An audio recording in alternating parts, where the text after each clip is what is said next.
বাড়িতে কোনো ফাঁকা জিনিস থাকলে সেটা আমি খালি ফেলে রাখি না। তো একটা জলের ডিব্বা নিয়ে চলে এসেছি ছাদে সকাল সকাল। তো আজকে যেহেতু ছুটির দিন, তো এক্সট্রা কাজগুলো আমি এই দিনেই করতে পছন্দ করি। তো দেখুন এখানে জলের যে বিসলারির যে জলের ডিব্বাটা ছিল সেটা সুন্দরভাবে কেটে নিচ্ছি। ফেলে দেবো তার থেকে ভালো একটা গাছ লাগিয়ে দেবো, গাছও রয়েছে যেটা লাগাতে হবে, সে কারণে এরকমভাবে কেটে নিলাম। এই যে দেখছেন ইনডোর প্ল্যান্ট একটা আছে, আর সাথে পাশেই হয়েছে মানে একই শিকড়ে জয়েন্ট হয়ে গেছে পেয়ারা গাছ। এটা হচ্ছে লাল পেয়ারার গাছ। অনেক দিন ধরে ভাবছিলাম এটা পাল্টাতে হবে। তো যে টবে ছিল এটা মায়ের কাছ থেকে আনা গাছ, টবটাও মায়েরই। তো এই বালতিটা একদম ফেটে গেছে, সাথে মাটি ছিল না বলে আমি এই কদিন ধরে করতে পারছিলাম না। তো যাই হোক দেখুন একদম দুটো শিকড় জয়েন্ট হয়ে লেগে আছে, এমনভাবে লেগে আছে টেনে ছাড়ানো যাচ্ছে না। তো এরকমভাবে ছুরি দিয়ে একটু মাটিটা ছাড়িয়ে নিচ্ছি। দেখছি মাটি তো বিশেষ নেই, সব প্রায় বর্ষার জলে ধুয়ে চলে গেছে।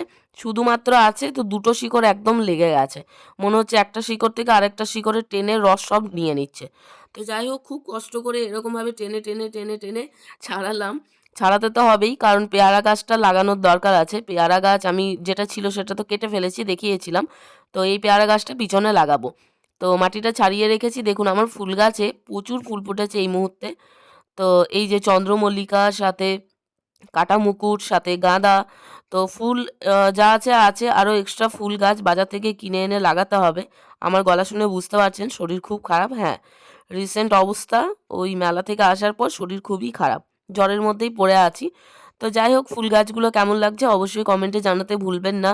ছাদ বাগানটা এখন ঠিক করে রাখার চেষ্টা করেছি। তো এই যে শিকড়টা, এটা কোনো মতেই ছাড়ানো যাচ্ছে না, সেই কারণে বালতির জলে ডুবিয়ে রাখলাম। দেখুন টেনে ছাড়াচ্ছি তাও ছাড়ছে না, কি মোটামুটি শিকড় হয়ে গেছে। এটা কোনোভাবেই পসিবল না ছাড়ানো। জানি না দুটো গাছ ছাড়ানোর পর আদৌ লাগবে কি না, কারণ মোটা যে শিকড়গুলো আছে সেগুলো মনে হচ্ছে কাটতে হবে।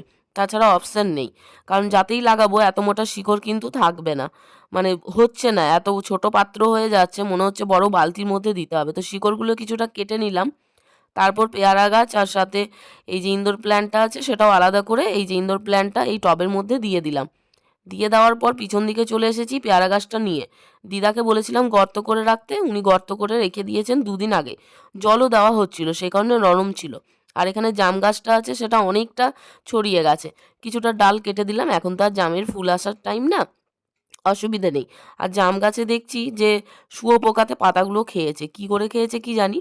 তো পেয়ারা গাছে এখানে গর্তটার মধ্যে পেয়ারা গাছে মাটি দিয়ে সাথে জল দিয়ে একদম সুন্দরভাবে লাগিয়ে দিলাম। আশা করি বেঁচেই থাকবে, অসুবিধা হবে না।